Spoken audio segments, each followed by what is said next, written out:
দর্শক, ঢাকা ৯ থেকে এমপি নির্বাচিত হওয়ার পরে বিএনপি নির্বাহী কমিটির সদস্য হাবিবুর রশিদ হাবিব তিনি কিন্তু কিছুক্ষণ আগে প্রতিমন্ত্রী হয়েছেন এবং তারপরেই কিন্তু সংসদ ভবনের সামনে কিন্তু আমরা দেখেছি তার যেই শুভানুধ্যায়ী রয়েছে এবং তার যারা নেতাকর্মী রয়েছে তারা কিন্তু এখানে স্লোগানে মুখরিত করেছেন এবং তারা বলছেন যে ছাত্রনেতা হাবিব ভাই আমরা তোমায় ভুলি না, এবং এইমাত্র খবর এলো হাবিব ভাই মন্ত্রী হলো, এমন নানা স্লোগানে মুখরিত করে রেখেছে সংসদ ভবনের যে দক্ষিণ প্লাজা সেই দক্ষিণ প্লাজা। এবং আমরা দেখতে পাচ্ছি যে তার নেতাকর্মীদের মধ্যে উচ্ছ্বাস এবং তারা স্লোগান দিচ্ছেন এইমাত্র খবর এলো হাবিব ভাই মন্ত্রী হলো।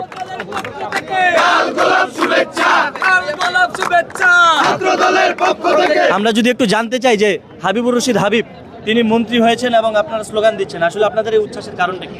হাবিবুর রশিদ হাবিব ভাই দীর্ঘদিন রাজপথে ছাত্রদল করে আন্দোলন সংগ্রামের মাধ্যমে বেড়ে উঠেছে।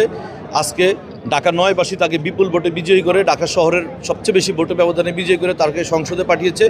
আজকে তার পুরস্কার স্বরূপ আমাদের বিএনপির চেয়ারম্যান বাংলাদেশের প্রধানমন্ত্রী জনাব তারেক রহমান তাকে সড়ক পরিবহন ও সেতু, রেলপথ এবং নৌপথ মন্ত্রণালয়ের প্রতিমন্ত্রীর দায়িত্ব দিয়েছেন। সেই জন্য আমরা সবাই উচ্ছ্বাস প্রকাশ করছি। ঢাকা ৯বাসীর পক্ষ থেকে জনাব তারেক রহমানের প্রতি আমাদের আন্তরিক কৃতজ্ঞতা। ইনশাল্লাহ হাবিব ভাই জনাব তারেক রহমান যে দায়িত্ব দিয়েছে তিনি সততা এবং নিষ্ঠার সাথে সেই দায়িত্ব পালন করে এই মন্ত্রণালয়কে সফল করবে।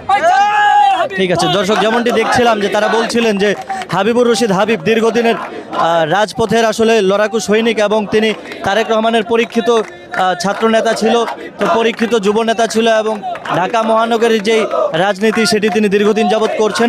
তারই ফলস্বরূপ আজকে তাকে এমপি করা হয়েছে এবং তাকে একটি মন্ত্রণালয়ের প্রতিমন্ত্রী করা হয়েছে এবং যার কারণে তারা উচ্ছ্বাস প্রকাশ করছেন।